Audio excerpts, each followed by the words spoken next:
Olá, primeiro, tudo bom? Vamos dar continuidade à nossa videoaula, então bem-vindos, aqui é o professor Genuíno e nós começamos a falar de bases, né, ou hidróxidos, tá? De acordo com o Arrhenius, hidróxido ou base é toda substância que dissociada em água ela vai liberar como ânion OH-, né? Então nós vimos lá características, né, algumas classificações das bases, como sua força, né?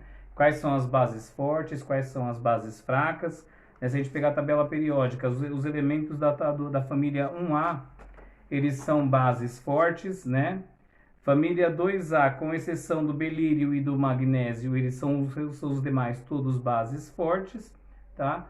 E com relação à solubilidade também, aqueles que são mais solúveis e menos solúveis em água.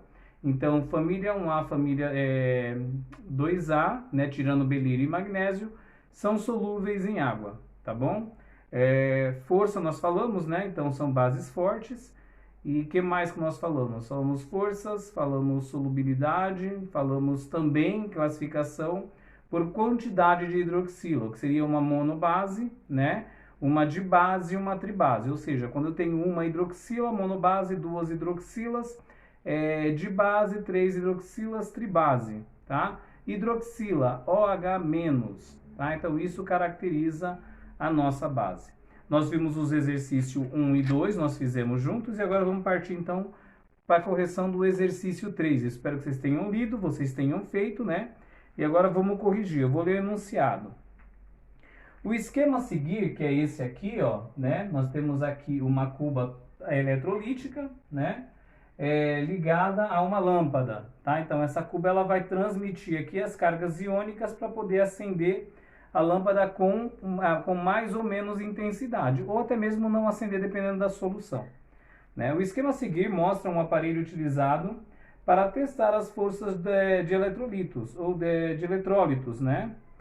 Quando uma substância X é adicionada no frasco com água, verificamos que dependendo da natureza de X, né, podem ocorrer um dos três fenômenos. Um deles é a lâmpada pode acender com brilho intenso, né? O outro fenômeno é a lâmpada pode acender com brilho fraco ou a lâmpada, né, não acende.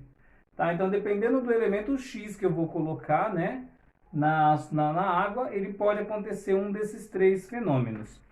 Continuando, ele fala, considere que X seja hidróxido de amônio, hidróxido de lítio, hidróxido de cobre 2, né, de cálcio, de potássio e de ferro 3. Tá? Então, nós temos esses elementos X aí, tá? Aí sim ele faz a questão. Quais são os solúveis em água? Né? Então, desses elementos, né, eu vou colocar os elementos na lousa aqui. Então, ok, coloquei aqui do lado, né, quais são os elementos possíveis, os elementos X que ele cita aqui no enunciado. Hidróxido de amônia, hidróxido de lítio, hidróxido de cobre 3, hidróxido de potássio, hidróxido de cálcio, hidróxido de potássio e hidróxido de ferro 3. Então, são os elementos que eles colocam para nós. Aí a primeira pergunta, né? Quais são solúveis em água? Então, pessoal, se vocês não lembram, né? Tabela periódica, pega a tabela periódica, dá uma verificada nela. E no livro de vocês também nós temos aqui, ó, quais são os que são solúveis em água ou não, tá? As bases fortes, né, as mesmas bases fortes, elas são as bases solúveis em água. Então a tabela ela vai mostrar para nós as fortes, né? Com exceção do hidróxido de amônio, que ele entra como solúvel em água, porém ele é uma base fraca, tá? Então tá na família 1A, é solúvel. Tá na família 2A, porém não é nem o belírio nem o magnésio, é qualquer um dos outros, então ele também é solúvel em água, assim como também ele é uma base forte, né? Solúvel em água entra o hidróxido de amônia, tá? Então vamos lá. Então, quais desses seriam solúveis em água? Então nós temos aqui, ó, hidróxido de amônio solúvel em água. Opa, família 1A, então esse cara aqui ele é solúvel em água, hidróxido de potássio solúvel em água. Família 1A também, lítio, esse cara também é solúvel em água. Família 2A, né? Este cara também é solúvel em água. Então, hidróxido de amônio, hidróxido de potássio, hidróxido de lítio e hidróxido de cálcio entram como solúveis em água, tá bom? Respondendo a questão A. Aí na segunda questão ele fala assim, ó, indique o comportamento da lâmpada após a adição de cada hidróxido. Então, ou seja, eu vou associar esses hidróxidos aqui a esses fenômenos aqui, né, que a apostila mesmo me apresentou, né? Então vamos ver qual deles aqui faria com que a lâmpada acenda com um brilho intenso, né? Vamos pensar, puxa vida, se eu estou falando de base forte, automaticamente ela vai ser um forte eletrólito, né? Ou seja, ela vai conduzir uma boa quantidade de carga elétrica, vai fazer com que a lâmpada acenda com brilho intenso, né? Ou seja, então, família 1A, né, e família 2A, com exceção do berílio e magnésio, são bases fortes. Então, esses caras vão acender com brilho intenso, tá? Vamos colocar aqui. Pessoal, apesar de fazer parte, né, dos solúveis, a amônia, ela não entra como base forte, ela é uma base fraca, tá bom? Então vamos lembrar deste detalhe, ela entra na característica de solúveis, junto com o grupo, né, da família 1A e família 2A, com exceção do berílio e do magnésio, porém ela não entra na questão de ser base forte, a amônia ela é uma base fraca, tá? Hidróxido de amônio é uma base fraca. Então, a lâmpada vai acender com brilho intenso quando eu adicionar hidróxido de potássio, de lítio e de cálcio, né? Ela vai acender com brilho fraco quando eu adicionar uma base fraca. Essa base fraca, então, seria o nosso hidróxido de amônia, tá ok? Já os demais, na verdade, por serem metais, eles não vão ionizar, eles vão simplesmente dissociar e não vão ser ótimos eletrólitos ou eletrólitos com potência nenhuma, tá? Ou seja, hidróxido de cobre, né? E hidróxido de ferro 3, esses caras eles não acendem a lâmpada, tudo bem? Então vamos lá. Hidróxido de ferro 3 e hidróxido de cobre 3. Não acende a lâmpada. Então, o que vocês podem fazer, como vocês podem responder, é simplesmente assim, tá? Essas bases vão acender a lâmpada com brilho intenso, essa base vai acender a lâmpada com brilho fraco e essa base não vai acender a lâmpada. Beleza? Vamos lá, então. Nós temos aqui um texto, né? Na verdade, são alguns frascos que eles vão estar sendo utilizados para responder da questão 4 até a questão 7, tá? Eu não desenhei os frascos, mas eu coloquei as substâncias dos frascos aqui, ó. Então, considere as soluções aquosa. Então, os frascos ele tem solução aquosa de hidróxido de potássio, hidróxido de amônia, hidróxido de sódio, hidróxido de cálcio e hidróxido de bário. Frasco 1, 2, 3, 4 e 5. São 5 frascos que nós temos, cada um deles eles tem soluções aquosas dessas substâncias básicas, tá bom? Aí na questão 4, a pergunta é, de qual frasco, né, quando aberto, irá exalar um odor característico, né? Então, qual desses frascos vai liberar um odor, né, que vai ser perceptível? Dentro desses 5 caras aqui, ó, o que eu tenho, que vocês responderam, né, eu acredito que vocês tenham respondido. O cara que ele tem a característica mais volátil aí, né, de poder exalar maior odor, é o frasco número 2, que é o hidróxido de amônia, tá bom? Então, no 4, a gente coloca aqui frasco 2, tá? Vamos lá. Qual dos frascos contém soda cáustica? Pessoal, se a gente não lembra o nome usual, né, o nome comercial de alguns hidróxidos, né?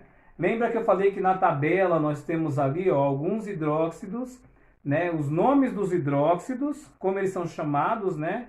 Hidróxido de alguma coisa e os nomes comerciais dele, como eles são comercializados, tá bom? Então, dentre eles aí, o que nós conhecemos por soda cáustica é o que contém no frasco número 3, tá? Que é o hidróxido de sódio, também conhecido como, né, soda cáustica. Exercício 6. Qual dos frascos contém cal, né? Cal apagada ou extinta? Pessoal, de novo nome comercial, né? Leite de cal, cal virgem, cal apagado, são alguns nomes também dados ao hidróxido de cálcio, tá bom? Então, o frasco que contém hidróxido de cálcio aí é o frasco número 4. Então, é só vir aqui, ó, e colocar frasco número 4, tá?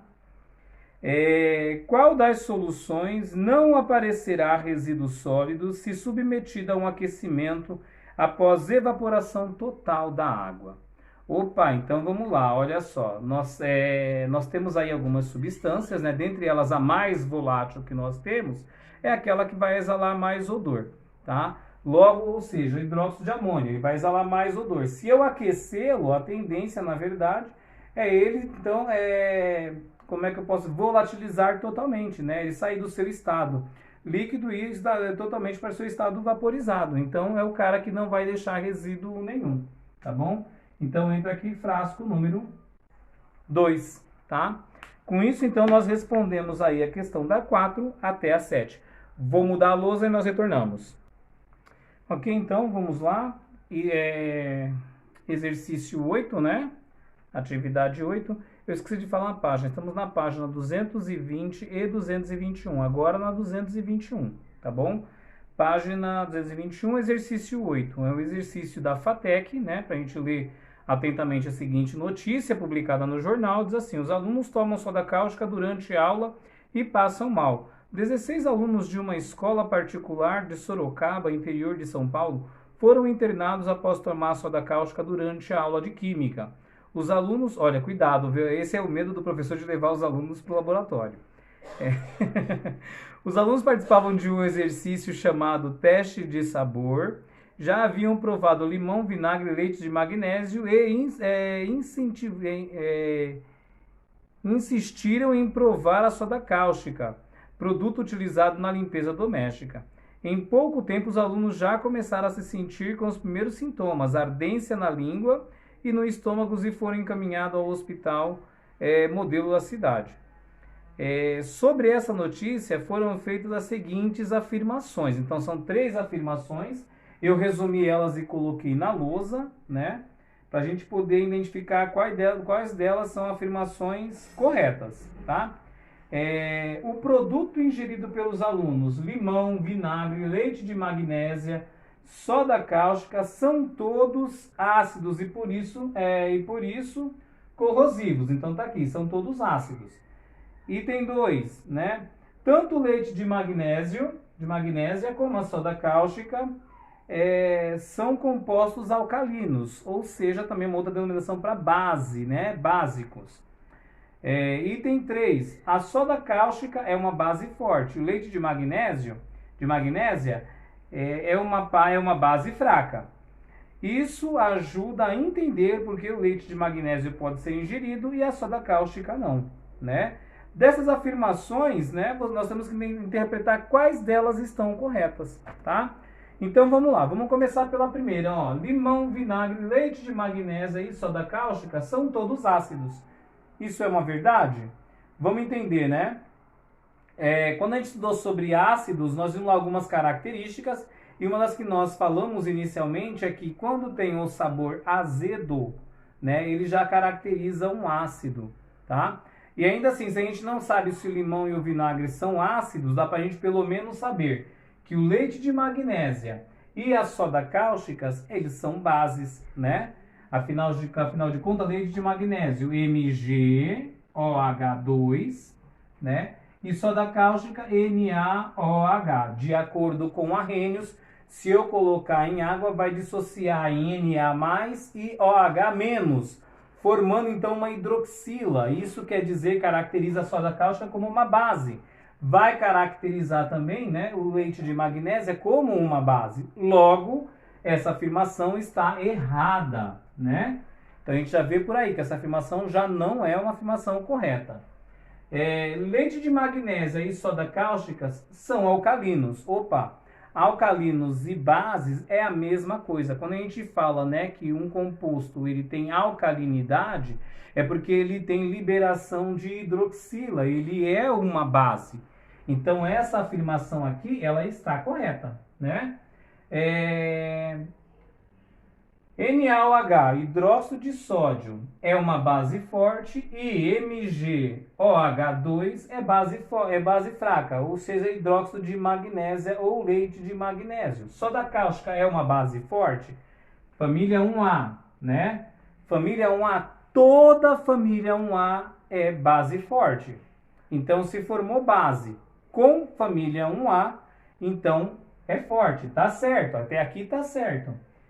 MgOH2 é base fraca? Família 2A, com exceção do belírio e do magnésio, os outros todos são base forte. Ou seja, magnésio ele não entra na característica de forte, então ele é base fraca. Então também está correto, né? Então as únicas afirmações aqui que estão corretas é a afirmação 2 e 3, né? Que corresponde no livro de vocês ao item D. Tá bom? O item D, apenas 2 e 3 são corretas, tá bom? Aqui eu coloquei já também o exercício 9, esqueci de numerar aqui, né? Coloquei o esqueminha do exercício 9 aqui para a gente poder colocar verdadeiro ou falso aqui. Vamos lá. Espero que vocês tenham feito para a gente já estar corrigindo, hein? A figura a seguir indica valores aproximados do pH a 25 graus. Então tem aqui uma faixa de pH, né? Lembra? 7 é o pH neutro. Menor que 7 é ácido, maior que 7 é base, né? Então tem aqui, todos esses caras aqui são ácidos e todos esses caras aqui têm alcalinidade, ou tem base, ou são bases, tá bom? Conforme a Rênio vão liberar OH-, e aqui vão liberar H+, né? Que seria a característica de um ácido. Com base nessas informações, indica as afirmações em verdadeiras ou falsas. Primeira, o café é mais ácido do que o refrigerante. Opa, vamos ver aqui, né? Vamos ver se isso é verdadeiro ou se isso é falso. Então vamos lá. Primeiro que tanto o café como o refrigerante estão na linha de acidez, né? Só que ele fala que o café é mais ácido do que o refrigerante. Não, o refrigerante ele tem um pH de 3. Ele é mais ácido do que o café. Então essa afirmação aqui ela está errada, ela é falsa, né? Item 2, a clara do ovo é um meio básico, né? Opa, vamos ver aqui, clara do ovo. Opa, ela está aqui em meio básico, né? Então essa afirmação sim, ela é verdadeira, tá? Item 3, o leite de magnésia é o meio mais alcalino. Ou aqui, dentre as duas colocadas, né? O que tem mais basicidade, né? Mais alcalinidade, realmente é leite de magnésio, que ele tem 10 e a clara tem ovo. Ele está com pH de 10 e a clara com pH de ovo. E a clara com pH de 8. Então, sim, isso aqui também é verdadeiro. Estão em ordem do meio mais ácido para o meio mais básico na sequência a seguir. Ele coloca a sequência. Refrigerante é mais ácido que o suco de laranja, que é mais ácido que o café, né? E aí vem com pH mais alto a clara de ovo e o pH mais alto o leite de magnésia. Sim, então essa sequência é verdadeira, tá? Vindo de um pH aqui, ó, de menor para maior, tá? Então, aqui fica então a resposta, né? Falso, verdadeiro, verdadeiro e verdadeiro, tá ok?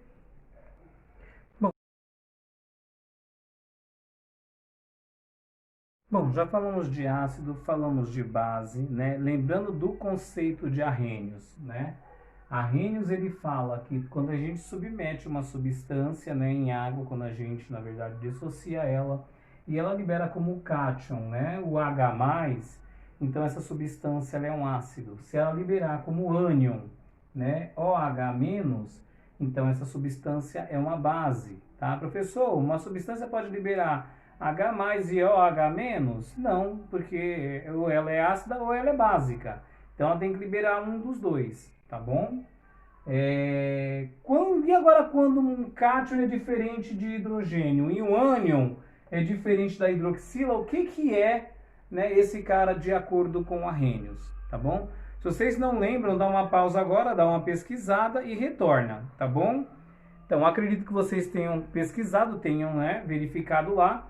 Então, quando na verdade a substância ela libera um cátion diferente de hidrogênio mais e um ânion diferente de OH-, essa substância é um sal, né?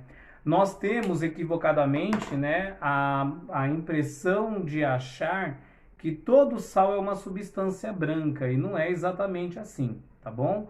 O sal, existem sais de várias cores, né? Por exemplo, o sulfato de cobre é um sal azul muito bonito, tá? E assim, se a gente for olhar, existem outros tipos de sais, né? Tanto aqueles que nós podemos consumir, como os não consumíveis, tá? De diversas cores, tá bom? Mas o conceito de arrênios tem que estar bem claro nesse momento. Então, quando um cátion é diferente de hidrogênio positivo, do íon hidrogênio, e um ânion ele é diferente do íon hidroxila, essa substância ela é um sal, né? E qual que é a formulação, né, de um sal? Então, eu vou ter lá, ó, inicialmente, né, toda a fórmula química, toda expressão que a gente for colocar na base de fórmula, nós sempre iniciamos ela com o cátion, né? E em seguida vem o ânion, tá? Então vai vir o cátion ele vai ter a carga do cátion vem para baixo aqui, ó, como coeficiente do ânion, e a carga do ânion, né, ele vem para baixo aqui como coeficiente do cátion. Aí eu vou saber quantos, né, cátion eu vou ter e quantos ânions eu vou ter. E quando for, por exemplo, Na+, que é o sódio, né, e Cl-, que é o cloro, que juntando os dois, olha só que interessante, né? Vamos colocar aqui, ó, Na+, e Cl-. Olha só, cátion diferente de hidrogênio e ânion diferente de hidroxila. Então isso aqui é um sal, né? Professor, preciso colocar N1Cl1. O 1 nós não precisamos representar, tá? Podemos tirar aqui o 1 e deixar simplesmente NaCl. É um dos sais, né? O sal mais conhecido por nós, aquele sal que nós usamos na nossa cozinha, tá? É o sal de cozinha, chamado cloreto de sódio. Opa, como que eu vou dar o nome, né, para o meu sal? Como que eu vou nomear o sal? É simples, né?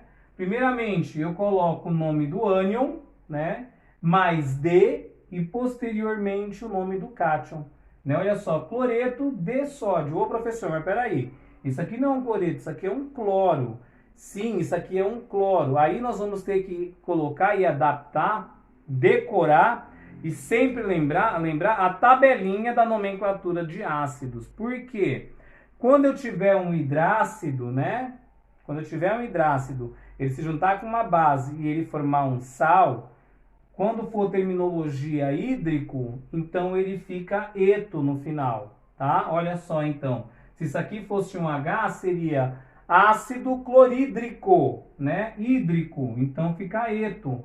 Então, cloroeto, cloreto de sódio, tá? Então, é assim que eu faço a nomenclatura, então, dos meus sais. Eu tenho que ter noção da nomenclatura de ácidos, sufixos que eu teria nos ácidos, e inverter o sufixo dos ácidos para o sufixo de sais. Hídrico, eto, ico, ato, oso, ito, tá?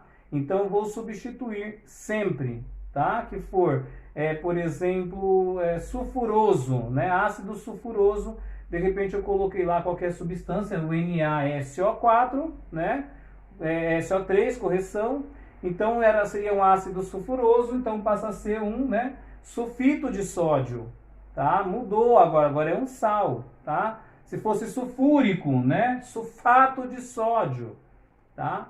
Então, conforme finaliza, né, o sufixo do ácido, a gente agora aplica o sufixo dos sais. Então, essa tabelinha ela tem que ser bem decorada, vocês têm que saber e manjar bem dela, para que vocês possam aí começar a aplicar. E a melhor forma de aplicar é através dos exercícios. O exercício 1 nos ajuda muito. Vamos fazer juntos, então?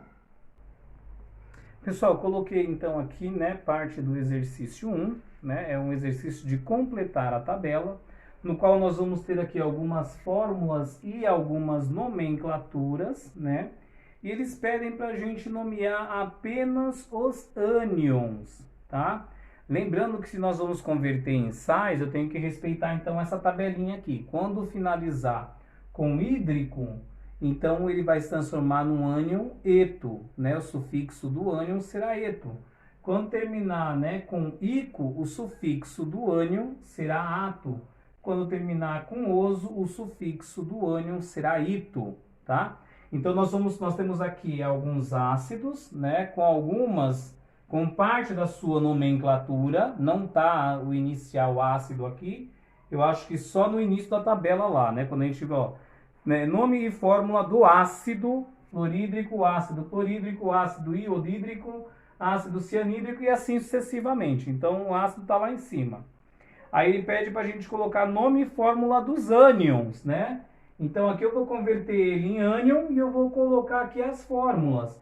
Eu já tenho aqui, ó, do nítrico, né? Ele já me deu a fórmula do nítrico, me deu a fórmula do fosfórico e me deu a fórmula do nitroso, né? Do ânion. Aí falta então o hipocloroso, falta do cianídrico, iodídrico, clorídrico e fluorídrico, tá? Respeitando a tabela é simples. Quando o final dele, né, é um hídrico, então ele passa a ser um ânion eto. Então vai ficar fluoreto.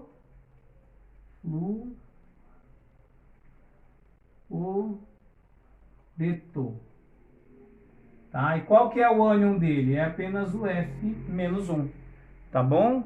Então, simples assim. Tentem fazer os demais, né? Dá uma pausa aí e vamos... Bom, acho que vocês, né, fizeram. Então, se vocês fizeram, vamos lá corrigir junto. Então, cloro, né? Cloro finaliza hídrico, então ele passa a ser eto. Cloro passa a ser um cloreto. E o ânion dele é o Cl-, tá? Só dúvida aqui, ó. Esse cara tá com o número 1 aqui, esse tá com o número 1 aqui, ó. Coeficiente, eles estão embutidos porque é o número 1, não precisa.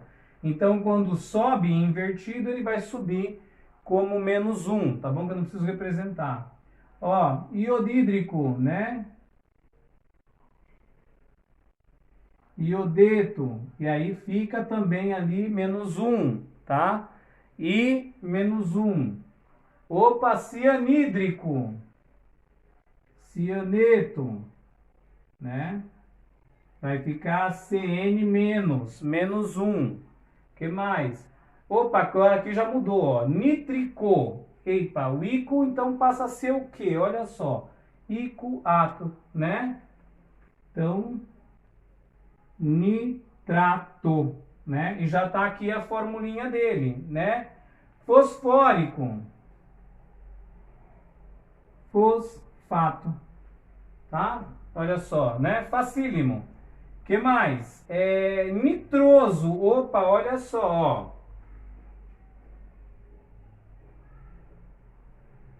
Nitrito. Opa, coloquei nitito. Nitrito, tá? E agora aqui, ó. Eita, e agora? Como é que nós vamos fazer o hipocloroso, né? Simples. Tira o oso, coloca o ito, tá?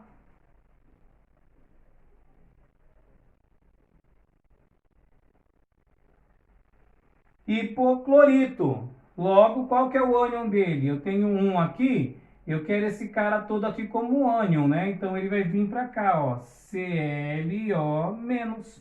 Acabou, tá? Então é simplesmente isso aqui.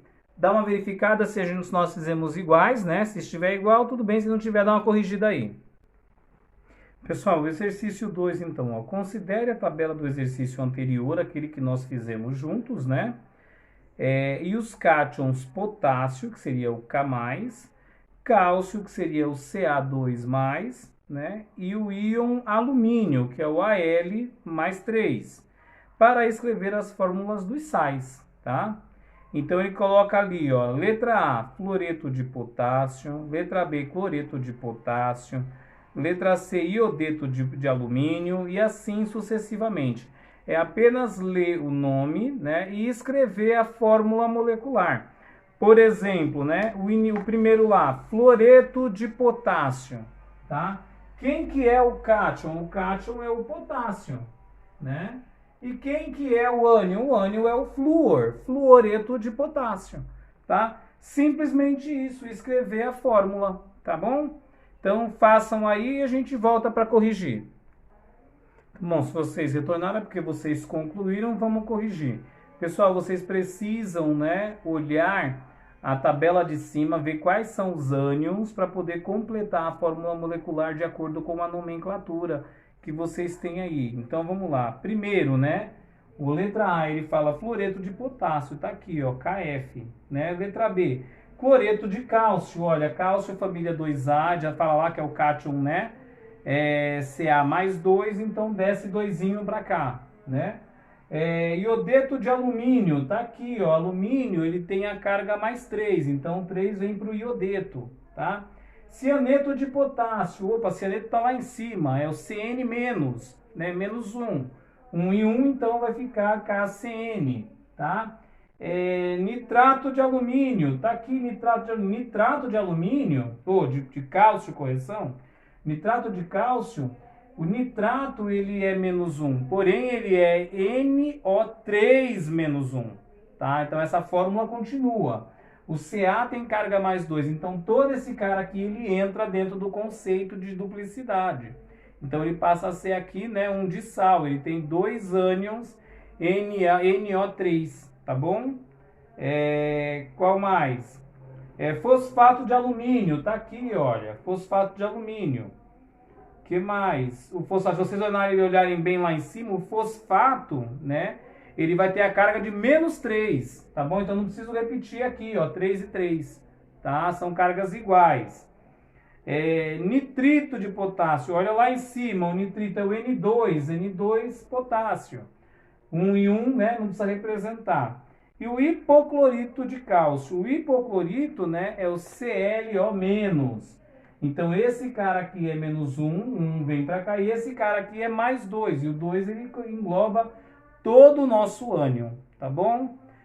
Agora ele coloca aí mais alguns outros cátions junto com ânions, né? Ele coloca os ânions e os cátions no exercício 3, ó. Considere os seguintes cátions e ânions e escreva as fórmulas dos seguintes sais, né? Eu já tenho o cátion em cima e o ânion embaixo, é simplesmente juntar aí e fazer a fórmula molecular, tá, pessoal? Aí começa lá com cloreto de sódio, né? Então, quem que eu vou pegar? Vou pegar, é lógico, sódio é Na, né? E cloreto é Cl-. Então, eu junto os dois, NaCl.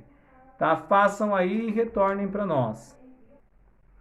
Então, acho que vocês fizeram. Vamos conferir junto, então? Olha lá.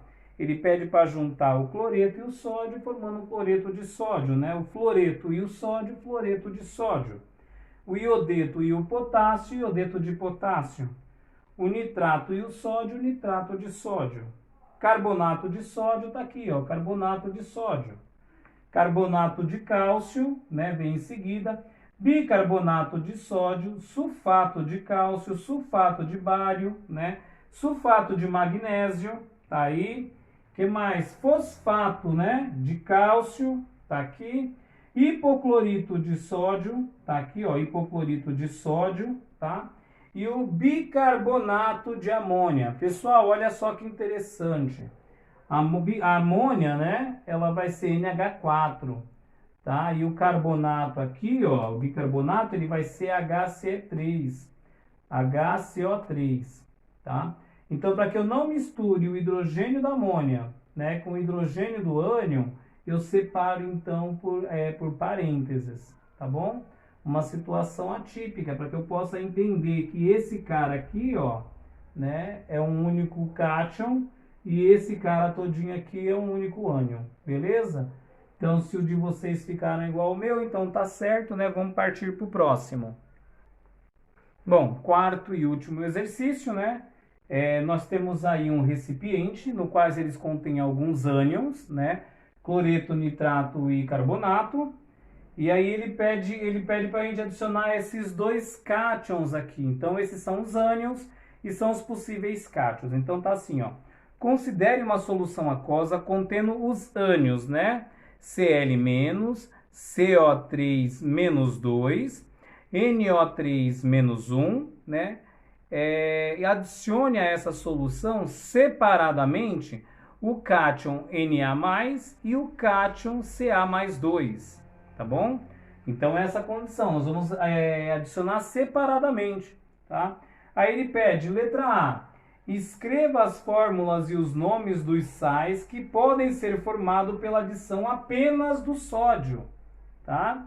E na letra B, né, fazer a mesma coisa, escrever as fórmulas e os nomes dos sais que podem ser formados apenas com a adição do cálcio, tá bom? Então tem o sódio e tem o cálcio, tá? Podemos formar sais com esses dois elementos? Sim, podemos, tá? Então ele quer que a gente escreva aí as fórmulas e também escrevemos os nomes delas, tá? Dá uma pausa, vão lá, faça. Então, se vocês retornaram, porque vocês já fizeram, então vamos conferir. Olha só, quando eu adiciono, então, né, apenas o sódio a essa substância, eu posso juntar o sódio com o cloreto, formando cloreto de sódio, né? O sódio com nitrato, formando nitrato de sódio, sódio com carbonato, formando carbonato de sódio. Lembrando que a carga, né, aniônica do carbonato é -2, logo eu vou precisar de 2 sódios, tá bom? Então aqui está o sódio, com o cálcio agora, né? Com o cálcio, eu vou ter então o cloreto de cálcio, né? CaCl2, o 2 aqui do cálcio ele desce para frente, né? Indicando que eu vou precisar de 2 cloros, tá? Nitrato de cálcio acontece o mesmo, né? O 2 do cálcio ele desce, englobando todo o ânion do nitrato, o NO3, né, dizendo que eu preciso de 2 ânions desse para poder formar então o meu sal. E o carbonato de cálcio, olha só, carbonato carga -2, cálcio carga +2, então não preciso representar, porque teoricamente eles têm a mesma quantidade, tá bom? Então CaCO3, carbonato de cálcio. Galera, espero que vocês tenham feito, que vocês tenham acertado. Eu quero que vocês coloquem no comentário aqui essa tabelinha aqui, tá bom? Os sufixos dos ácidos, para qual sufixo ele vai adotar quando passassem um sal. E na plataforma eu quero que vocês então coloquem todo o exercício dessa aula que nós fizemos, tá joia? Quem está sem a apostila, aproveita que vocês estão aí, né, assistindo a aula em vídeo, vocês já copiam todo o exercício, tirem foto e coloca na plataforma lá, tá joia? Aqui nos comentários do YouTube vocês colocam então a tabelinha dos sufixos dos sais e sufixos dos ácidos, tá joia? Então até a próxima, espero que tenha ficado bem claro e nós nos vemos na próxima aula. Beijão no coração de vocês.